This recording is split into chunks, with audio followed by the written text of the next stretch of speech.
27절을 봉독하겠습니다. 그날에 여호수아가 그들을 여호와께서 택하신 곳에서 회중을 위하며 여호와의 제단을 위하여 나무를 패며 물을 깃는 자들로 삼았더니 오늘까지 이르니라. 하나님의 말씀입니다. 네, 오늘 함께 보실 여호수아 9장은 총 4개의 단락으로 구성을 할 수가 있습니다.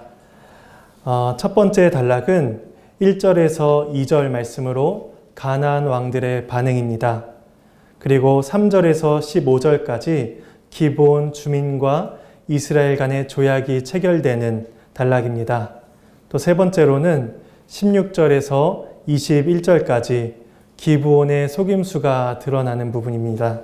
또한 마지막으로 22절에서 27절까지 종이 된 기브온 주민에 대해서 이제 나타나고 있습니다.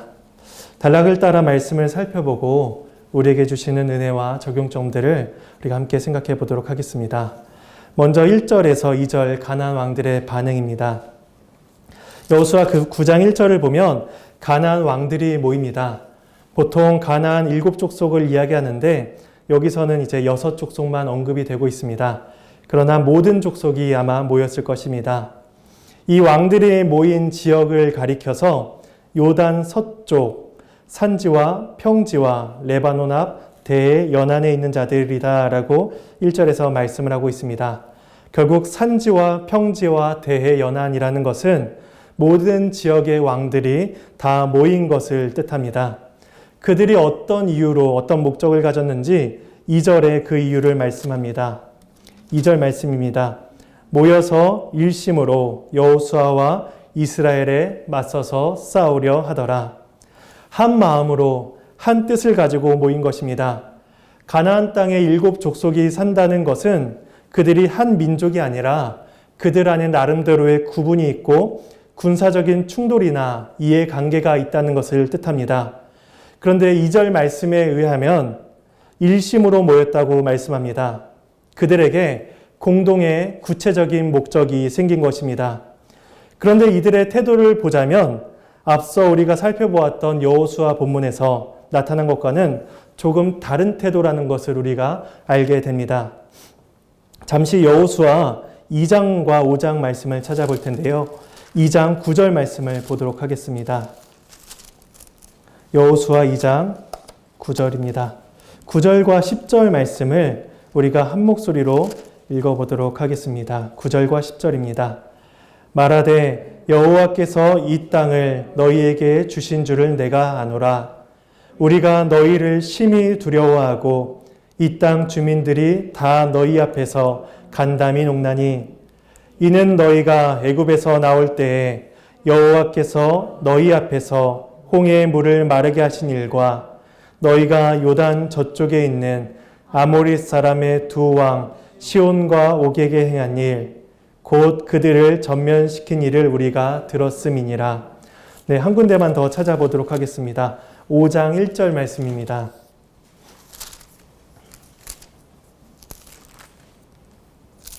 네, 함께 읽겠습니다.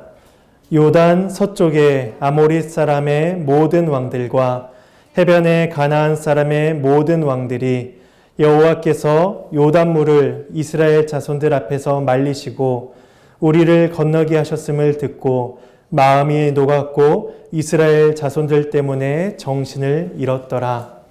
네, 우리가 두 군데를 살펴보았는데 여호수아 2장에서는 이제 요단강을 건너기 전 요단 동편에서 여리고를 정탐할 때의 모습입니다. 그런데 그들이 심히 두려워하고 간담이 녹았다라고 2장에서는 말씀을 하고 있습니다. 또한 5장에서는 요단강을 건넌 이후에 이제 요단 서쪽에 도착했을 때의 가나안 왕들의 반응입니다. 2장에서 살펴본 바와 같이 동일하게 그들의 마음이 녹고 그들이 정신을 잃었다라고 말씀을 합니다. 두려움이 가득한 그런 모습들이 가나안 왕들에게 드러난 것입니다. 그런데 오늘 본문으로 돌아오면 이들의 태도가 조금은 많이 바뀌어 있습니다. 같은 마음으로 일심으로 이스라엘을 대적하려 합니다. 이러한 가나안 왕들의 태도의 변화에 대해서 성경은 우리에게 한 가지 암시를 줍니다. 본문 9장 1절 말씀을 보면 이렇게 시작을 합니다. 이 일 후에 라고 시작을 합니다. 또한 1절 말미를 보면 모든 왕들이 이 일을 듣고 라고 이렇게 시작을 합니다. 그러니 1절의 시작과 끝은 그 가나안 왕들이 그 일을 들었다는 것입니다. 이 일은 무엇인가 하면 바로 앞서서 일어난 사건들일 것입니다. 가까이는 에발산의 율법 낭독을 하는 이야기도 있지만 조금 더 앞에 아이성 사건도 있었습니다. 이스라엘은 비교적 작은 성이었던 아이성을 함락시키는 데에 한 번의 실패를 경험합니다. 이러한 사건은 가나안 왕들에게 상당한 생각의 변화를 주었을 것입니다. 이스라엘과 해볼만 하다는 것입니다. 우리는 이러한 가나안 왕들의 태도에서 죄의 두 가지 영향력을 생각해 볼 수가 있습니다. 한 가지는 이스라엘 안에서 나타난 죄의 결과입니다. 이스라엘은 하나님이 선택하신 민족으로서 하나님의 나라였기 때문에 하나님의 거룩하심에 합당하게 살아야 하는 자들이었습니다. 그러나 그들 안에 아간의 죄가 들어오게 됩니다. 그리고 그 죄로 인해 이스라엘은 아이성 함락의 실패를 경험하게 됩니다. 이처럼 죄가 이스라엘 안에 들어왔을 때에 그 죄의 영향력은 결국 하나님의 나라에 대한 비웃음과 업신여김으로 돌아오게 되는 것입니다. 이전에는 두려워 떨던 자들이 이제는 하나님의 나라를 대적하려는 마음으로 모이게 된 것입니다. 하나님의 나라도 알고 보니 별게 없잖아 라는 마음이 그들 가운데 생긴 것입니다. 또 하나의 죄의 영향력은 가나안 왕들에게서 나타난 죄의 완악함입니다. 그들이 자신들의 눈앞에 닥친 하나님의 나라 앞에서 그들이 할 수 있는 것은 더 마음을 굳세게 하여 이스라엘과 싸우는 일뿐이었습니다. 이처럼 죄인들의 완고함은 복음 앞에서 더 단단해지고 견고해집니다. 그래서 복음을 듣기를 거부하고 하나님 나라를 대적하려 합니다. 이것이 죄의 특성인 것입니다. 이처럼 1절과 2절에서 나오는 이 가나안 왕들의 죄의 결심이 이제 다음 장에 나올 10장과 11장에서 드러나게 됩니다. 이제 두 번째 단락입니다. 두 번째 단락은 3절에서 15절까지 말씀입니다. 기브온 주민에 대한 이야기가 나오는데 기브온 주민이 어떤 자들인지 잠시 살펴보자면 먼저 7절에 그들이 히윗 사람이었다, 히윗 족속이었다라고 말씀을 합니다. 그런데 분명히 1절에서도 히윗 족속의 왕이 나오는데 아마도 이 기브온 주민들은 히윗 사람이었지만 따로 이제 계략을 세운 것 같습니다. 또한 이들이 이제 나중에 이스라엘과 조약을 맺는데 이들이 거주하는 성읍에 대해서 9장 17절에서 말씀을 합니다. 네 개의 성읍을 이야기합니다. 그들의 성읍은 기브온과 그비라와 부에롯과 기리안 여아림이라라고 말씀을 합니다. 이제 히위 족속들이 약 4개의 성읍에 이제 나눠서 산 것입니다. 이 기브온의 위치를 잠시 생각을 해보자면 이제 학자들이 이야기하기를 아이성에서 남서쪽으로 약 10km 거리에 떨어졌을 것이다 라고 추측을 합니다. 그리고 예루살렘에서는 북서쪽으로 약 동일하게 10km 정도 떨어진 거리라고 이제 추측을 합니다. 그러니까 이스라엘의 중부지방에 있는 위치였으며 아이성과도 멀지 않은 곳이 바로 이 기브온이었습니다. 약 10km 정도라고 한다면 성인이 걸을 때 한 2시간 정도면 충분히 도달할 수 있는 거리였습니다.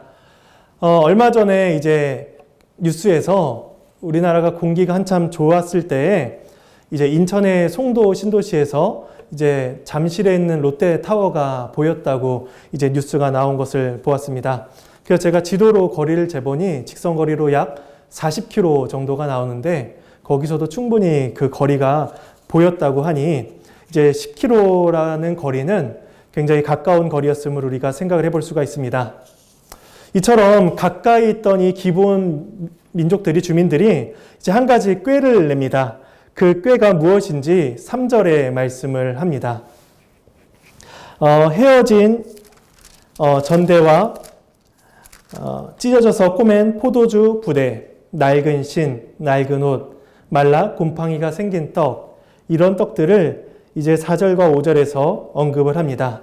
그런 것들을 다 준비를 해서 이제 이스라엘을 찾아가 조약을 제안합니다. 그래서 이스라엘 찾아가서 조약을 체결하는데 기브온과 이스라엘 간의 대화가 약 3번에 걸쳐서 이제 오고 갑니다.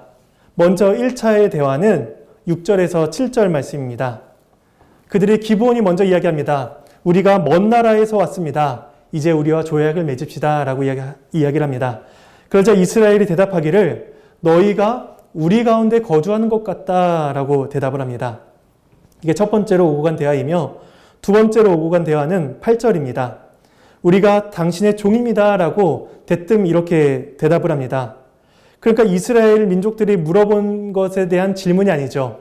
왜냐하면 이스라엘 민족은 너희가 우리 가운데 거주하는 것 같지 않다라고 말을 했는데 이에 대한 대답으로 우리가 당신의 종입니다 라고 전혀 다른 대답을 하고 있는 것입니다. 이런 대답을 하자 이스라엘이 다시 묻습니다. 너희가 누구며 너희가 어디서 왔느냐 라고 묻습니다. 그러자 이제 세 번째 답이 주어집니다. 9절에서 13절까지 말씀인데 그들이 대답하기를 우리가 심히 먼 나라에서 왔습니다 라고 답을 합니다. 그래서 우리가 9절과 10절을 함께 읽어보도록 하겠습니다. 9절 말씀입니다.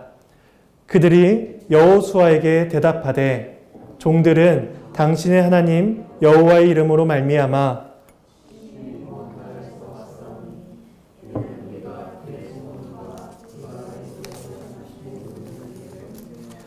또 그가 요단 동쪽에 있는 아모리 사람의 두 왕들 곧 헤스본 왕과 시온과 아스타롯에 있는 바산한 옥에게 행하신 모든 일을 들었음이니이다. 그들이 자신들이 심히 아주 먼 곳에서 왔다라고 이야기를 하며 밝히면서 자신들이 그렇게까지 먼 거리를 오게 된 경위에 대해서 설명을 하게 됩니다. 바로 하나님의 이름을 듣고 왔다는 것입니다. 그런데 하나님의 이름을 듣고 온 또 자세한 이유가 무엇인가 하면은 그 이스라엘 백성들이 또 하나님께서 요단 동편에서 행하신 일을 다 들었다라는 것입니다. 애굽에서 있었던 이야기들, 그 모든 이야기들은 이미 오랜 시간이 지난 이야기들입니다. 40년이나 더 된 이야기죠. 그 이야기를 듣고 왔다는 것입니다. 여기서 그들은 최근에 있었던 사건, 여리고성 함락과 아이성 이야기는 쏙 빼놓고 이야기를 하고 있습니다.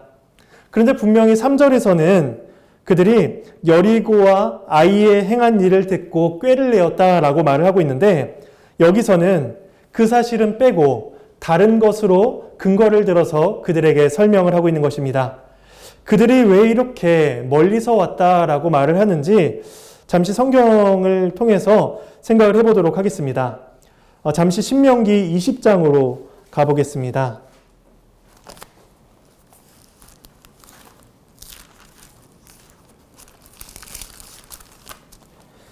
292페이지입니다. 신명기 20장 10절 말씀입니다. 네, 제가 읽겠습니다. 내가 어느 성읍으로 나아가서 치려할 때에는 그 성읍에 먼저 화평을 선언하라. 하나님께서 분명히 7장 우리가 2절에서 예전에 살펴보았듯이 진멸하라, 가나안 족속을 다 멸하라라고 말씀을 하셨는데 신명기 20장에서는 그 성읍에 화평을 선언하라라는 이 말씀을 하십니다. 그런데 이때 화평을 선언하는 주체가 누군가 하면은 이스라엘이 되어야 됩니다. 이스라엘이 먼저 제안을 하고 상대방이 그에 대한 화답을 해야 되는 것입니다. 근데 오늘 본문에서는 이스라엘이 주체가 되는 것이 아니라 기브온 주민이 주체가 되어서 이제 안건을 제안하고 그 대화를 이끌어갑니다. 이미 이제 대화가 조금 이상한 것을 우리가 생각을 해볼 수가 있습니다. 그런데 그 화평을 선언할 때 그 화평을 선언하는 대상들이 누군가 하면 20장 15절 말씀에 있습니다. 신명기 20장 15절 말씀입니다. 내가 내게서 멀리 떠난 성읍들 곧 이 민족들에게 속하지 아니한 성읍들에게는 이같이 행하려니와 이렇게 말씀을 합니다. 멀리 있는 족속들, 그러니까 가나안 땅에 속하지 않은 민족들에게만 그렇게 화평을 선언하라라고 이렇게 율법이 명령을 하고 있는 것입니다. 그래서 신명기 7장에서 말씀하신 것을 생각해 볼 때 우리는 이스라엘 백성들이 가나안 땅에 가까이 있는 모든 민족들은 다 진멸하고 또한 오직 멀리 있는 민족들에게만 화평을 선언해야 된다는 것을 우리는 알 수가 있습니다. 다시 오늘 본문으로 돌아와서 보자면 기브온 민족들이, 주민들이 과연 이 신명기의 말씀을 알고서 그들에게, 이스라엘에게 이렇게 접근을 했는지는 나타나 있지 않지만 그들은 자신들이 가나안 땅에 속한 민족이라는 것을 결코 드러내질 않습니다. 그저 와서 40년 전의 이야기, 아주 오래된 이야기를 꺼내고 있는 것입니다. 요단 동편에 있었던 이야기를 이야기합니다. 그러면서 자신들이 아주 멀리서 왔다라고 이야기하는 것이죠. 그리고 나서 12절, 본문 여호수아 19장 12절과 13절에 이제 그 증거를 그들에게, 이스라엘에게 보여줍니다. 함께 읽어보도록 하겠습니다.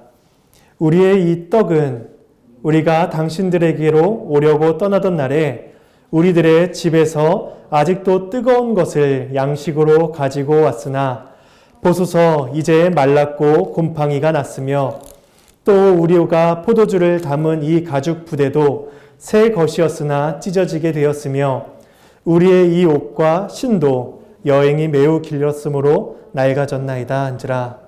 그들이 증거로 떡과 가방, 신발과 모든 것들을 다 보여줍니다. 우리 꼴을 한번 좀 보세요. 보시다시피 우리가 이렇게 다 해질 정도로, 먹을 것이 다 곰팡이가 쓸 정도로 우리가 매우 먼 나라에서 왔습니다 라고 그렇게 증거를 보여줍니다. 그 증거를 보고 이스라엘이 그들과 화친을 맺습니다. 그래서 15절 말씀에 이렇게 말씀을 합니다. 여호수아가 곧 그들과 화친하여 그들을 살리리라 라는 조약을 맺고 회중 족장들이 그들에게 맹세하였더라 라고 말씀합니다. 기브온과 이스라엘 사이에 이제 조약이 맺어졌습니다. 이스라엘은 묻고 검증했습니다. 흔히 오늘날에도 이런 말이 있습니다. 사기꾼이 마음을 먹고 사기를 치면 웬만하면 다 속는다라는 말이 있습니다. 기브온이 작정을 하고 속였습니다. 옷과 음식, 모든 것들을 다 계획하고 와서 이스라엘을 속였습니다. 사기를 친 사람이 나쁜 사람이지 사기를 당한 사람이 나쁜 사람이라고 우리는 말할 수가 없을 것입니다. 그런데 본문 14절에서는 그 이스라엘의 행동에 대해서 이렇게 평가를 하십니다. 14절입니다. 무리가 그들의 양식을 취하고는 어떻게 할지를 여호와께 묻지 않았다라고 말씀을 합니다. 이 한마디로 이스라엘의 행동을 평가하십니다. 에발산에서 제단을 쌓고 율법을 낭독한 지가 얼마 지나지 않았는데 그들이 또 이런 실수를 범하게 된 것입니다. 그들이 이런 실수를 범하게 된 이유에 대해서 또한 두 가지를 생각을 해볼 수 있을 것입니다. 하나는 그들이 율법을 낭독한 이후에 그들의 심령이 심히 고양된 상태일 수가 있다는 것입니다. 왜냐하면 그들이 하나님의 계명들을 다시금 기억하고 이제 충분히 판단하고 어떤 문제들을 식별할 수 있다라고 생각을 한 것이죠. 그래서 그들은 이 정도 문제쯤이야 우리가 판단하고 결정할 수 있다라고 자신들의 지혜와 능력을 신뢰한 것입니다. 두 번째 이유는 그들이 할 수 있는 일을 충분히 했다라고 스스로 생각한 것입니다. 이만큼 물어보고 이만큼 눈으로 볼 수 있는 증거까지 얻어냈다면 이 정도면 됐다. 이 정도면 할 수 있는 것을 완벽히 했다라고 생각한 것입니다. 둘 중 무엇이 되었든지 간에 그들은 자신들이 스스로 선택하고 자신들이 결정할 수 있는 능력이 있다고 생각을 한 것입니다. 그러나 그들이 그렇게 생각하고 행동한 순간 그들은 이미 또 다른 실수와 죄에 빠져버리게 됩니다. 이어서 세 번째 단락으로 이어집니다. 16절에서 21절입니다. 이스라엘이 기브온의 속임수를 알아차리는 데에는 딱 3일이 걸렸습니다. 16절에서 21절에 그 이야기가 쭉 진행이 되는데 조약을 맺은 이스라엘 백성들이 이제 전체가 행군을 합니다. 근데 그곳에 행군하여 3일 후에 도착을 했는데 17절의 말씀인 그 성읍들이 이제 발견하게 되는 것이죠. 그리고 그들이 속았구나 깨닫게 됩니다. 그 속은 것을 깨달았을 때 18절에 그 이스라엘의 또한 반응이 이어집니다. 18절 말씀입니다. 그러나 회중 족장들이 이스라엘의 하나님 여호와로 그들에게 맹세했기 때문에 이스라엘 자손이 그들을 치지 못한지라. 그러므로 회중이 다 족장들을 원망하니. 회중들이 지도자들을 원망합니다. 어떤 이유로 원망을 했는지는 모르겠습니다. 하나님의 말씀을 온전히 순종하지 못한 것에 대한 원망인지, 혹은 조금 나쁘게 보아서 그들을 다 진멸하고 하나님께서 그들에게 주시는 그곳에서 얻는 모든 것들을 얻지 못한 것에 대한 원망 때문인지 모르겠지만 그들이 지도자들을 원망합니다. 그때 지도자들이 이러한 결론을 내립니다. 그 맹세를 취소할 수 없다는 것입니다. 왜냐하면 그 맹세가 하나님 여호와의 이름으로 맹세한 것이기 때문입니다. 하나님의 이름이 이 세상에서 가장 명예롭고 가장 존귀한 것이기 때문에 하나님의 이름으로 맹세한 것은 어느 누구도 취소하지 못한다는 것입니다. 다윗은 시편 15편에서 주의 장막에서 사는 자에 대한 기쁨을 노래할 때에 노래를 하는데 그중 이런 말씀이 있습니다. 그의 마음에 서원한 것은 해로울지라도 변하지 아니하며 라고 시편 15편 4절에서 말씀을 합니다. 다윗은 하나님이 예배한 자들이 자신이 맹세한 서약이 자신에게 해로울지라도 그것이 주님의 이름을 욕되게 하는 것이라면 차라리 그것이 자기에게 해가 되는 것이 더 좋다라고 노래를 합니다. 오늘 본문에 이스라엘 지도자들도 자신들이 비록 실수했지만 그 실수로 인하여서 또 다른 실수, 또 다른 죄를 저질러서는 안 된다는 것을 백성들에게 이야기하며 설득을 시킵니다. 또한 지도자들이 염려한 것이 또 하나가 있는데 그것은 무엇인가 하면은 맹세를 어겼을 때 이어지는 맹세를 깨트린 자에게 주어지는 하나님의 진노가 있기 때문입니다. 실제로 나중에 사무엘하 21장 1절 이하를 보면은 다윗의 시대에 3년 동안 기근이 일어나게 됩니다. 그래서 다윗이 하나님께 기도를 하자 하나님께서 그에게 이유를 말씀해 주시기를 사울이 기브온 사람을 죽였기 때문이다 라고 하나님께서 그 이유에 대해서 말씀을 하십니다. 그러니까 하나님께서는 그 맹세를 끝까지 기억을 하시고 신실하게 그 조약을 이행하십니다. 비록 기브온이 속임수로 조약을 맺고 비록 이스라엘은 하나님께 묻지 않고 그 조약이 이루어졌지만 그것이 하나님의 이름으로 맺어진 것이기 때문에 하나님은 그 조약을 지키십니다. 이스라엘은 하나님의 이름에 대한 명예와 또 그것들을 어겼을 때에 주어질 그들에게 이 말 하나님의 진노로 인해서 기브온과의 조약을 이제 이행을 합니다. 그리고 그들을 다 살려두라라고 이스라엘 백성들에게 이제 명령을 합니다. 다만 이제 21절에 보게 되면은 그들을 살려두되 온 회중을 위하여 나무를 패며 물을 깃는 자들로 삼으라라고 명령을 하게 됩니다. 그리고 마지막 이어지는 22절과 27절의 문단을 보자면 이제 여호수아가 기브온을 불러서 이제 그들에게 사건의 경위를 묻는 장면입니다. 우리가 24절 말씀을 함께 읽어보도록 하겠습니다. 그들이 여호수아에게 대답하여 이르되 당신의 하나님 여호와께서 그의 종 모세에게 명령하사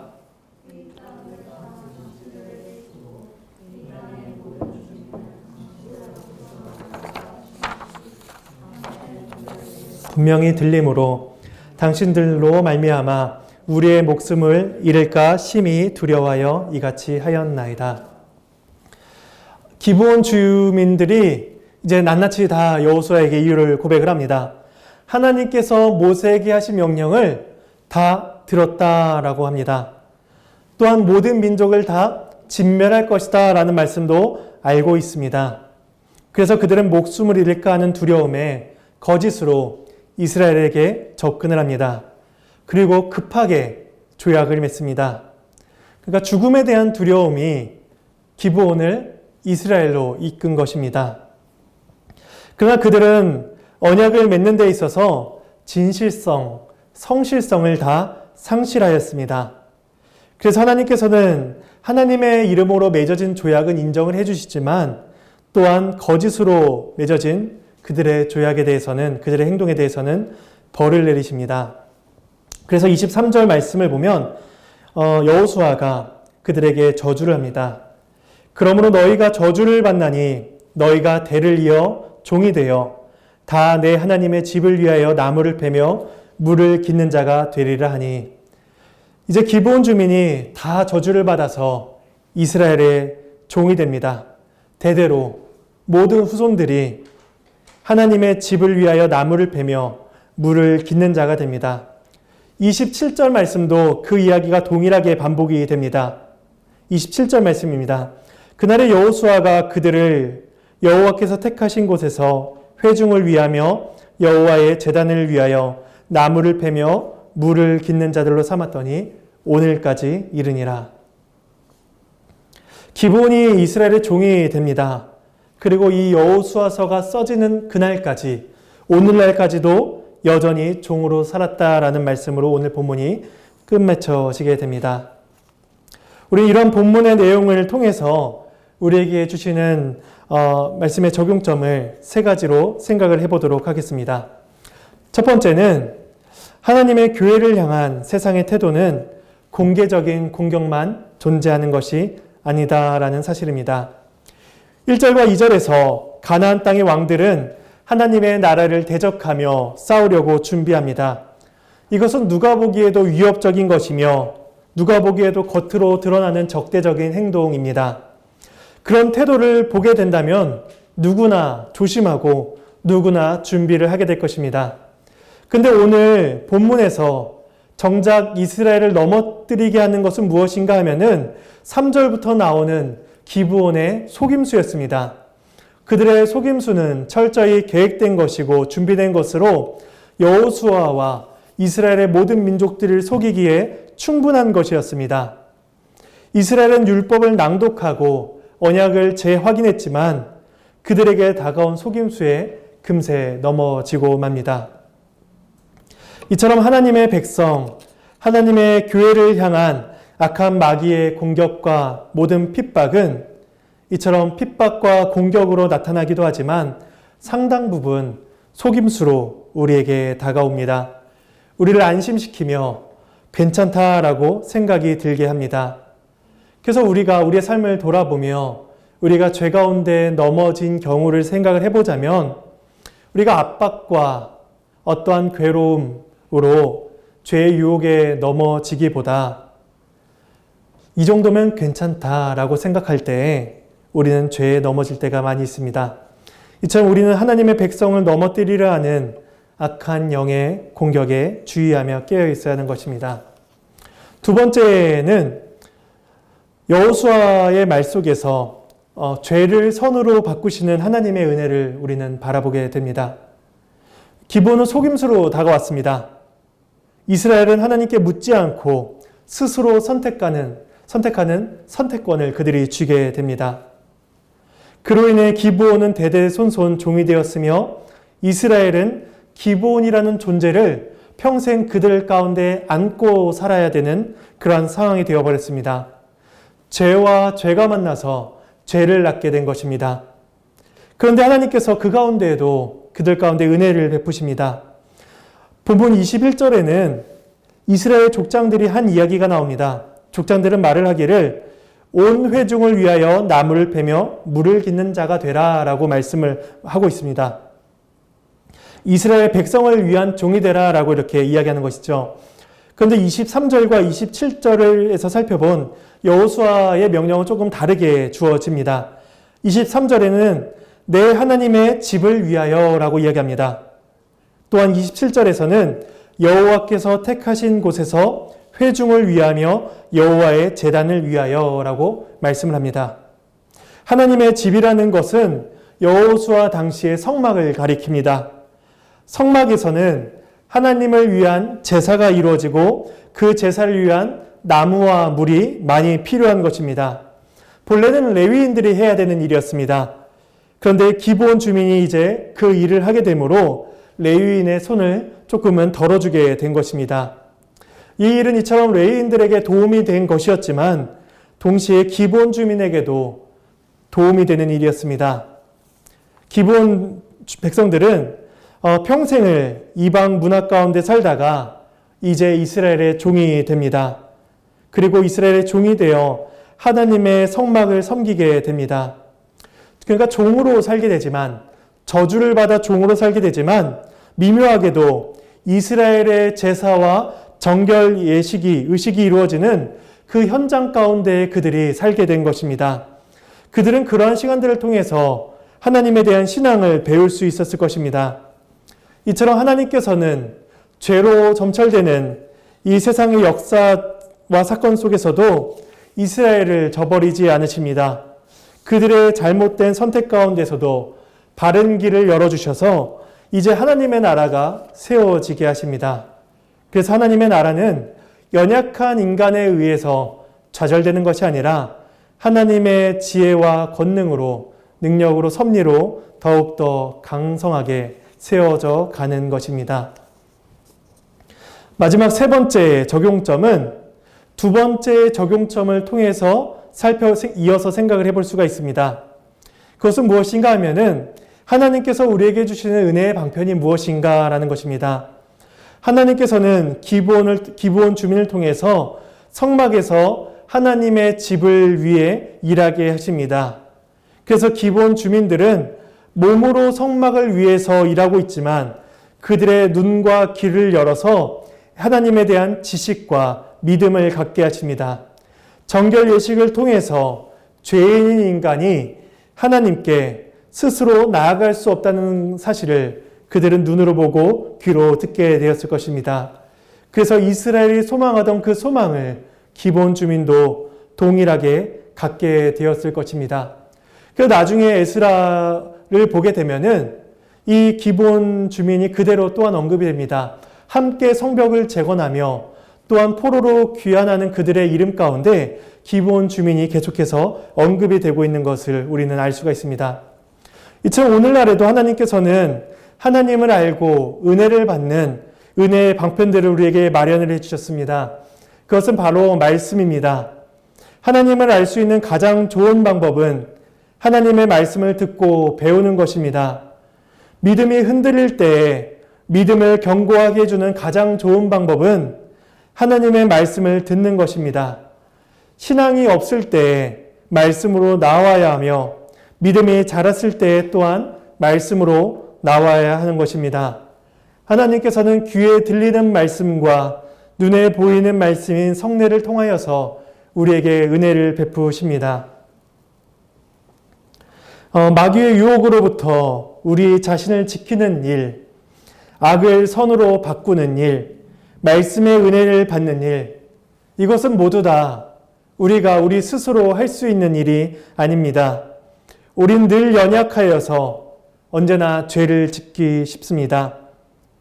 하나님께서는 그렇게 이스라엘과 같이 늘 죄가 나타나고 죄가 열매 맺어지는 우리에게도 동일하게 은혜를 베푸십니다. 그 은혜는 바로 그리스도를 통한 은혜인 것입니다. 바로 참 하나님이시며 참 사람이신 예수 그리스도께서 보배로운 피를 흘리셔서 우리의 모든 죄값을 치러주셨으며 우리 모두를 그리스도의 하나님의 백성으로 삼아 주셨습니다. 그래서 하나님께서는 우리의 아버지가 되시며 그 아버지는 우리를 지키시고 우리의 모든 것이 합력하여 선을 이루게 하십니다. 그리고 우리를 성령의 은혜로 주 앞에 살게 하시는 것입니다. 이것이 하나님의 백성인 우리에게 주시는 하나님의 은혜인 것입니다. 우리의 능력으로 살 때에는 죄로 살아가는 인생이지만 하나님께서 우리에게 은혜를 베푸셔서 선한 길로 나아가게 하시며 또한 말씀의 은혜 가운데 우리를 붙들어 살아가게 하십니다. 이 은혜를 기억하고 감사하며 하나님의 백성으로 살아가는 저와 여러분이 되기를 간절히 소망합니다.